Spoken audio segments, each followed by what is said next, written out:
কিভাবে মাটি থেকে কত দ্রুততম ইট তৈরি করে ফেলছে। কে বলেছে গ্রাম সুন্দর না?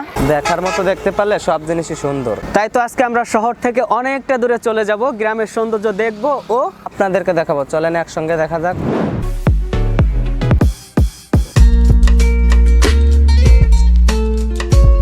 সো গাইস, গ্রামের সৌন্দর্য তো এখানেই। আমার পিছনে দেখতে পাচ্ছেন ছোট ছোট যে ঘরগুলো আছে, যে দেখেন এগুলো হচ্ছে বেদে সম্প্রদায়ের একটা ঘরবাড়ি। আপনাদের অনেক পরিচিত এই ঘরবাড়িগুলো আমি জানি, কিন্তু এখানে কিছু রহস্য আছে, এগুলো আপনাদের এখনই জানানোর চেষ্টা করব। তো আমার সঙ্গেই আসেন, আপনাদেরকে দেখাই। তো এখানে আপনারা যে ঘরবাড়িগুলো দেখতে পাচ্ছেন, এই ঘরবাড়িগুলো কিন্তু স্থায়ী না, অস্থায়ীভাবে এই ঘরবাড়িগুলো থাকে। বিভিন্ন পয়েন্টে পয়েন্টে এরা কিন্তু এই ঘরবাড়িগুলো করে থাকে এবং সেই অঞ্চল ভিত্তিক এরা কিন্তু ব্যবসা করে থাকে। যারা নারী আছে, নারীরাই কিন্তু মেইন প্রধানে থাকে, তারাই কিন্তু ইনকাম করে, এবং এখানে যারা পুরুষ থাকে তাদেরকে কিন্তু এরা ইনকাম করে খাওয়ায়। এখানে পুরুষরাই ইনকাম করে, তবে তুলনামূলক অনেক কম। তবে গাইস, এখানে কিছু মজার ব্যাপার আছে, চলেন একসঙ্গে দেখি। সেই মজার বিষয়টি হলো, এখানে যে ছোট ছোট ঘরগুলা দেখছেন, এই ঘরগুলাই কিন্তু একসঙ্গে অনেক মানুষ বসবাস করে। বাবা মা ভাই বোন সকলে একসঙ্গে মিলেমিশে বসবাস করে। এত ছোট ঘরে কিন্তু কারোর সঙ্গে কোনো ধরনের ঝগড়া বিপদ সৃষ্টি হয় না। তো আপনাদেরকে এখানের কিছু বিষয় আপনাদেরকে আরও দেখানোর চেষ্টা করবে। এখানকার রান্নাবান্না, এখানকার জীবনযাত্রা, এখানকার ইনকাম, এখানে তারা কিভাবে চলে, কিভাবে খায় এবং কিভাবে তাদের সমস্ত কিছু হয় এবং এদের কিভাবে বিয়ে হয়, সমস্ত কিছু এ টু জেড আপনাদেরকে দেখানোর চেষ্টা করব। এদের সম্প্রদায়ের মানুষের আলাদা কিছু প্যাটার্ন আছে। নারী পুরুষ উভয় কাজ করে, তবে নারীরা বেশিরভাগ বাহিরে কাজ করে। পুরুষেরা বাসায় রান্নাবান্নার কাজে সহযোগিতা করে, বাকিটা সময় শুয়ে বসে দিন কাটায়। মূলত বেদে সম্প্রদায়ের এমনটা হয়ে আসছে যুগ যুগ ধরে, যা কিনা আমাদের প্যাটার্ন থেকে অনেকটা আলাদা। কি নাম তোমার? তানিয়া। তোমার কি নাম? তামিম। তোমাদের গ্রামের বাড়ি কোথায়? তোমাদের গ্রামের বাড়ি কোথায় জানো না? এখানে আমরা লক্ষ্য করলে দেখতে পাচ্ছি রান্নাবান্নার কাজের যোগান চলছে। বাসার নারী কর্মী বাহিরে কাজ করছে এবং পুরুষেরা তাদের খাবার দাবারের আয়োজন করছে। এমনটাই হয়ে আসে যুগ যুগ ধরে। তবে একটা মজার বিষয় হচ্ছে, বেদে সম্প্রদায়ের পুরুষেরা একের অধিক বিয়ে করতে পারে, চাইলে তারা 3-4 বিয়ে করতে পারে। এতে কোনো নারী কর্মীর কোনো অমত থাকে না। এটাই একমাত্র তাদের আয়ের উৎস। যার যত বেশি বউ তার তত বেশি ইনকাম। আমরা যারা সাধারণ জীবন লিড করি, তাদের বাচ্চা থেকে কিন্তু অনেকটা অ্যাডভান্স লেভেলের হয়ে থাকে। কেমন অ্যাডভান্স লেভেলের সেটা বলে থাকি, এরা কিন্তু প্রচুর পরিমাণ চঞ্চল হয়ে থাকে। অপরূপ সৌন্দর্যে ভরা মধুমতি নদীর তীরে দাঁড়িয়ে আছি আমরা। শুধু আমরা এখানে দাঁড়িয়েই নেই, এখানে কর্মব্যস্ততা যে মানুষগুলো আছে, মানুষগুলোর জীবন বৈচিত্র্য আমরা দেখার চেষ্টা করছি। লোডিং আনলোডিং এর কাজ চলছে। এখানে কিন্তু বড় বড় জাহাজ, লঞ্চ, স্টিমার এখানে কিন্তু ভেড়ে, এবং এখানে কিন্তু হাজার হাজার মানুষের কর্মসংস্থান হয় শুধুমাত্র এই মধুমতি নদীর তীরের ঘেঁষে।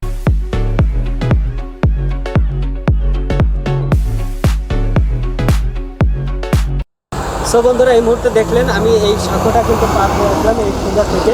তো এটা পার হয়ে আমি যেটা বুঝলাম, এখানে কিন্তু আমি সামান্য একাই পার হয়ে আসলাম, তাই কতটা রিস্ক মনে হলো। ভেতরে কিন্তু এটা আপনার স্প্রিং করে। এখানে যারা লোডিং আনলোডিংয়ের কাজ করে, তারা কিন্তু মাথায় করে 50 কেজি 60 কেজি যে বস্তাগুলো আছে, সেই বস্তাগুলো নিয়ে কিন্তু এটার পর দিয়ে কিন্তু হেঁটে আসে।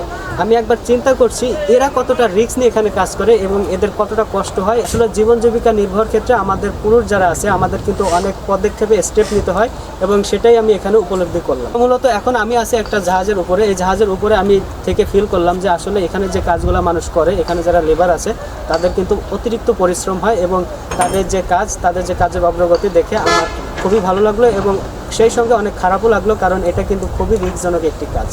তো যে কাজে অভ্যস্ত তার কাছে সেই কাজটি সহজ। তো এখন আমরা দেখব মধুমতি নদীর একটা ভিউ। তো চলেন আপনাদেরকে মধুমতি নদীর একটা ভিউ দেখাই।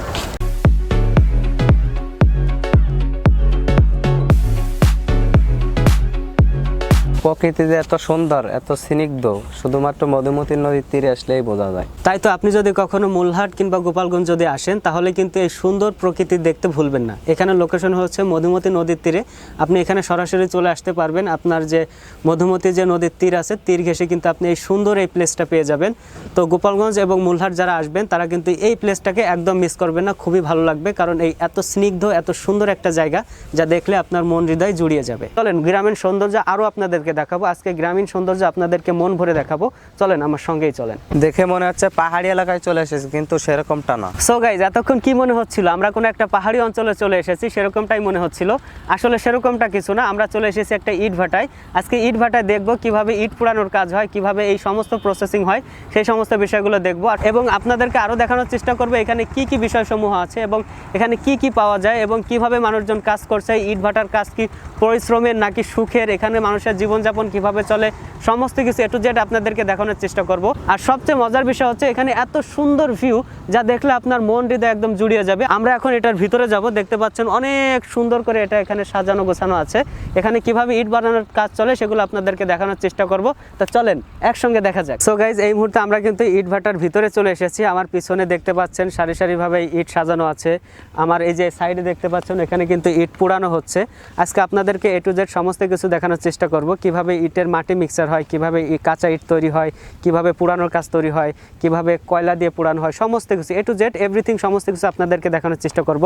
আপনারা যদি আমার সঙ্গে আসেন তাহলে দেখতে পারবেন যে এই যে চারপাশটা জুড়ে হাজার হাজার মানুষ এখানে কাজ করছে এবং এখানে কিন্তু লক্ষ লক্ষ লক্ষ লক্ষ ইট এখানে কিন্তু অলরেডি বানানো আছে এবং আরও অলরেডি বানাচ্ছে। সমস্ত কিছু আপনাদেরকে দেখানোর চেষ্টা করব। তো এই ইট ভাটা হচ্ছে অনেক বড়, যা আপনি যদি এখানে আসেন তাহলে কিন্তু এখানে যদি আপনি পায়ে হেঁটে সমস্ত কিছু দেখতে চান তাহলে কিন্তু আপনার 1 থেকে 1.5 ঘন্টা সময় লেগে যেতে পারে। কিন্তু আমরা আপনাদেরকে সমস্ত কিছু এ টু জেড দেখানোর চেষ্টা করব। তা চলুন আমরা শুরু থেকে একদম শুরু করি, যেখানে একদম মাটি মিক্সার হচ্ছে। মূলত কাঁচা মাটি দিয়ে যখন ইটের শেপ দিবে তখন থেকে শুরু করে সমস্ত কিছু আপনাদেরকে দেখানোর চেষ্টা করব। কোথাও যাবেন না, পুরো ভিডিও জুড়ে থাকবেন, তাহলে আজকে বুঝতে পারবেন ইট ভাটার যে সমস্ত কাজবাজগুলো আছে সমস্ত কিছু এই এক ভিডিওতে দেখতে পাবেন। প্রথমে আমি দেখাবো মাটি মিক্সার হয় কিভাবে। তো চলো আমরা মাটি মিক্সার দেখি। তো কোন সাইডে মাটি মিক্সার? এই যে এখানে মাটি মিক্সার হয়, দেখতে পাচ্ছেন ওই যে লেবারে কাজ করতেছে। স্তূপ করা কাদামাটিগুলো খুব সুন্দর করে কেটে কেটে হাতে চালিত ঠেলাগাড়িতে রাখা হয়। তারপরে নিয়ে চলে যাওয়া হয় মিক্সার মেশিনে। মিক্সার মেশিনে দেওয়ার পরে কাদামাটি আরও সুন্দর করে নিখুঁতভাবে একদম কাদামাটিতে রূপান্তরিত হয়। মাঝে মাঝে এটার ভিতরে পানি মিশ্রিত করতে হয়, যার কারণে কাদামাটিগুলো একদম আরও কাদামাটিতে রূপান্তরিত হয়। এই প্রসেসগুলো দেখতে আপনার অনেক ভালো লাগবে। তারপরে এই মাটিগুলা যখন অনেক সুন্দর করে ডো হয়ে যাবে, সামনে একটা মেশিন আছে, সেই মেশিন দিয়ে এই কাদামাটিগুলো কিন্তু বের হয়ে যাবে। আপনার রীতিমতো দেখতে পাচ্ছেন যে কাদামাটিগুলো হয়ে গেছে, এগুলা কিন্তু আরেকটা ভাই এখানে কিন্তু রিসিভ করে। দেখেন কত সুন্দর করে এগুলা ঠেলাগাড়ির সাহায্যে এগুলা নেওয়া হয়, যা দেখলে আপনার অনেক ভালো লাগবে। গাইজ, এতক্ষণ আপনাদেরকে দেখালাম কিভাবে মাটি মিক্সার করা হয়, এখন আপনাদেরকে দেখাবো কিভাবে সেই মাটি থেকে ইট তৈরি করা হয়। এই যে দেখতে পাচ্ছেন আমার পিছনে সারি সারিবদ্ধভাবে যে কাঁচা ইট রাখা আছে, এই ইট কিভাবে তৈরি করা হয়, কিভাবে বক্সে করে কিভাবে সুন্দর করে ইটগুলো তৈরি করা হয়, সেগুলো এখন আপনাদেরকে দেখানোর চেষ্টা করব। তো চলেন দেখা যাক। সো বন্ধুরা, যেমনটি বলেছিলাম ঠিক তেমনটি আপনাদেরকে দেখানোর চেষ্টা করতেছি। আসলে ইট বানানোর প্রসেসটাও অনেক কষ্টের, যেটা আপনারা এখন দেখতে পাচ্ছেন।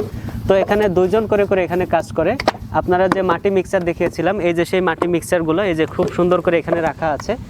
একজন সেই মাটিটাকে খুব সুন্দর করে একটা ডো তৈরি করে দেয়, আর আরেকজন সেটাকে একটা বক্সে করে ইটে রূপান্তরিত করে ফেলে। সো বন্ধুরা, এতক্ষণ আপনাদেরকে দেখালাম কিভাবে কাঁচা ইট তৈরি করা হয়। কাঁচা ইট তৈরি করার পরে আরেকটা প্রসেসিং আছে, সেটা এখানে আপনারা ইতিমধ্যে দেখতে পাচ্ছেন। আপনারা এতক্ষণ দেখতে পাচ্ছিলেন যে এই যে ইটটা কিন্তু এভাবে সমতলভাবে ছিল, এটাকে কিন্তু শুকানো হয়। যে ন্যাচারাল যে রোদ আছে সে রোদে কিন্তু শুকানো হয়। শুকানোর পরে সেটাকে কিন্তু উল্টায় দেওয়া হয়। দেখতে পাচ্ছেন যে সমতল থেকে আরেকটা ভাবে এভাবে সারি সারিবদ্ধভাবে রাখা হয়। এই সারি সারিবদ্ধভাবে রাখার পরে আরও একটি প্রসেসিং আছে। এটার গার পানিটা যখন আরেকটু শুকিয়ে যাবে, আরেকটু শুকিয়ে গেলে আপনাদেরকে দেখানোর চেষ্টা করতেছে। মূলত আপনারা প্রথম থেকে যারা দেখতে পেলেন যে কাঁচা ইট তৈরি করা হচ্ছে, কাঁচা ইটটাকে তারপরে একটু গার পানিটা শুকানো হচ্ছে। যখন কাঁচা ইটের গার পানিটা অনেকটা শুকিয়ে যায় তখন কিন্তু এই যে দেখতে পাচ্ছেন এই যে যেভাবে এই যে ইটগুলো রাখা আছে, এই যে দেখতে পাচ্ছেন আমি ধরতেছি, ইটটা কিন্তু এখনও কাঁচা, কিন্তু এটার গার পানিটা শুকায় গেছে এবং এটা কিন্তু ন্যাচারাল রোদে শুকাইছে। এভাবে কিন্তু এটাকে সারি সারিবদ্ধভাবে রাখা হয়। এরপর হচ্ছে এটাকে ভ্যানে করে নিয়ে যেখানে মেইনে ইট পোড়ানো হয় সেখানে কিন্তু নিয়ে যাওয়া হয়। সমস্ত প্রসেসিং দেখাবো, চলেন এ টু জেড আমরা সম্পূর্ণ কিছু একবারে দেখার চেষ্টা করি। সো গাইস, ইট ভাটার ইট পোড়ানো তৈরির কাজে এখানে কিন্তু অন্যতম একটা ইন্টারেস্টিং পার্ট দেখানো হয়, সেটা হচ্ছে এখানে কিভাবে আগুন ধরানো হয় এবং কিভাবে কয়লা দিয়ে ইটগুলো পোড়ানো হয় সেগুলো আপনাদেরকে দেখানোর চেষ্টা করব। আমার পিছনে দেখতে পাচ্ছেন এখানে কিন্তু আমাদের লেবার ভাইরা যারা আছে এখানে কিন্তু ইট পোড়ানোর কাজে নিয়োজিত আছে এবং এই ইটগুলো পোড়ানো হয় কয়লা দিয়ে। এবং এখানে দেখতে পাচ্ছেন যে কিছু ড্রাম সাজানো আছে এবং ড্রামের ফাঁকে ফাঁকে কিছু ছিদ্র স্থান আছে, যে জায়গাগুলো দিয়ে আপনার কয়লাগুলো দেওয়া হয় এবং ধাউ ধাউ করে আগুন জ্বলে ওঠে। তো আপনাদেরকে এই বিষয়সমূহ দেখানোর চেষ্টা করব, চলেন দেখা যাক। এখান থেকেই ইটের ভাটার সমস্ত আগুন সরবরাহ হয়। এখানে দেখতে পাচ্ছেন খুব সুন্দর করে ড্রামগুলো সাজানো আছে এবং এটার ভিতরে কিন্তু কয়লা আছে। সেই কয়লা কিন্তু এই ডোর ভিতরে দেওয়া হচ্ছে এবং ধাউ ধাউ করে আগুন জ্বলছে। মূলত যতক্ষণ পর্যন্ত ইট পোড়ানোর কাজ হয় ততক্ষণ পর্যন্ত এই কাজগুলো চলমান থাকে। সো বন্ধুরা, এখন আমরা একটা জায়গায় প্রবেশ করব যেখানে কিনা কাঁচা ইটকে সুন্দর করে থরে থরে সাজিয়ে সেটাকে পোড়ানোর কাজে ব্যবস্থা করা হয়। সেই বিষয়সমূহ আপনাদেরকে দেখানোর চেষ্টা করব। মূলত এই যে আমার এখানে দেখতে পাচ্ছেন, এখানে একটা পথ আছে। এই পথটা আমরা অতিক্রম করলে আমরা কিন্তু সেই জিনিসটা দেখতে পারবো। তো চলেন সেই জিনিসটাই দেখা যাক। সো বন্ধুরা, এই সেই জায়গা যেখানে কিনা কাঁচা ইটকে খুব সুন্দর করে পুড়িয়ে শক্ত করে ফেলা হয় এবং খুব সুন্দর একটা ইটে রূপান্তরিত হয়। সেই বিষয়গুলো আপনাদেরকে এখন দেখানোর চেষ্টা করব। তো এখানে আপনারা দেখতে পাচ্ছেন, এখানে কিন্তু খুব সুন্দর করে যে কাঁচা ইট সমূহগুলো আছে সেগুলো কিন্তু থরে থরে সাজিয়ে এগুলা কিন্তু পোড়ানোর কাজে ব্যবস্থা করা হচ্ছে। আপনারা দেখেন, এখানে কিন্তু কয়েকটা ভ্যান আছে। এই ভ্যানের সাহায্যে কিন্তু সেই কাঁচা ইটগুলো নিয়ে আসতেছে। আপনাদেরকে পূর্বে দেখিয়েছিলাম কিভাবে যে কাঁচা ইটগুলো সুন্দর করে শুকানো হয় এবং শুকানোর পরের স্টেপ হচ্ছে এখানে কিন্তু খুব সুন্দর করে যে থরে থরে সাজাচ্ছে এবং সাজানোর পরে কিন্তু এগুলাকে কিন্তু খুব সুন্দর একটা ইটে রূপান্তরিত হবে। তো চলেন সেই সমস্ত বিষয়সমূহ আমরা দেখে আসি। বন্ধুরা দেখতে পাচ্ছেন আমার হাতে একটা কাঁচা ইট, আপনাদেরকে একটু আগে দেখিয়েছিলাম যে ইটটা কিন্তু সুন্দর মাটি দিয়ে তৈরি করা এবং সেই ইটটা কিন্তু গার পানি যখন শুকায় গেছে অনেকটা, তখন কিন্তু এটাকে পোড়ানোর কাজে নিয়ে আসছে। এই যে এখন সেই ইটটা এই যে দেখতে পাচ্ছেন, এই ইটটা কিন্তু এই যে দেখেন খুব সুন্দর করে এইগুলা কিন্তু থরে থরে স্তর করে সাজিয়ে এটা কিন্তু পোড়ানোর কাজে ব্যবস্থা করা হবে। আপনাদেরকে উপরে দেখিয়েছিলাম যে কিভাবে কয়লা দিয়ে পোড়ানো হয়। একটা পর্যায়ে গিয়ে ইটগুলা কিন্তু এরকম সুন্দর ইটে রূপান্তরিত হবে। আরেকটা বিষয় হচ্ছে এই কাঁচা ইটের কিন্তু ওয়েট বেশি আর এটা কিন্তু ওয়েট কম, যেহেতু এটা পুড়ে গেছে, পুড়ে যাওয়ার পরে কিন্তু এটা কিন্তু ওয়েট কমে গেছে। তো বন্ধুরা দেখেন এই যে কি সুন্দর করে এগুলো সাজাচ্ছে, এই সাজানো দেখতেই অন্যরকম একটা ভালো লাগে, আনন্দ কাজ করে। আপনারা যারা ইটের ভাটায় আসবেন এই জিনিসটা দেখতে যেন ভুলবেন না। এই জিনিসটা কিন্তু খুবই সুন্দর এবং খুবই ভালো লাগে এই জিনিসগুলো দেখতে। তোরা এই মুহূর্তে ইন্টারেস্টিং একটা পার্ট জানতে পারলাম যেটা কিনা আমার জানা ছিল না। আমি জানতাম যে ইটগুলো এখান থেকে একবারে পুড়ে একদম ইটের মতো হয়ে যাবে, কিন্তু এটা হবে না। কিন্তু এই যে দেখতে পাচ্ছেন এখানে যে ইটগুলা এখানে সাজানো হয়েছে, আমি প্রথমত বলেছিলাম ইটগুলো এখান থেকে পুড়ে শক্ত হয়ে যাবে, কিন্তু আসলে এটা হবে না। এই প্রসেসে ইটগুলো একদম ধোয়া দিয়ে এটাকে কালো করে ফেলবে এবং এই ইটগুলো আবার নরম হয়ে যাবে পুনরায়, এরকমটাই বলতেছিল এখানকার ভাইরা। এটা নরম হয়ে যাওয়ার পরে দেন পরের প্রসেসে এটা কিন্তু আবার পুড়ে এটা শক্ত হবে। তা আসলে এটা জানা ছিল না, ইন্টারেস্টিং একটা পার্ট জানতে পারলাম। আপনাদেরকেও জানা থাকলে অবশ্যই এটা জানাবেন। সো বন্ধুরা, আমার পিছনে দেখতে পাচ্ছেন কয়লা, মূলত একটার সঙ্গে আরেকটা ওতপ্রোতভাবে জড়িত। মূলত এই কয়লাগুলো কিন্তু এই যে ইট আছে, ইটগুলো কিন্তু পোড়ানোর কাজে লাগে। আপনাদেরকে উপরে দেখিয়েছিলাম যে কয়লাকে খুব সুন্দর করে ভাঙিয়ে একদম গুঁড়ি গুঁড়ি করে সেটা কিন্তু ওই বক্সের ভিতরে ফেলছে এবং বক্সের ভিতরে ফেলছে এবং সেগুলাকে কিন্তু খুব সুন্দর করে এটা জ্বালানোর কাজে ব্যবহার করা হচ্ছে। তো দেখেন এখানে কত সুন্দর করে আপনার পাহাড়ের মতো স্তূপ করে এখানে কয়লা রাখা হয়েছে। আসলে এই কয়লাগুলো কিন্তু ইট পোড়ানোর কাজে লাগে।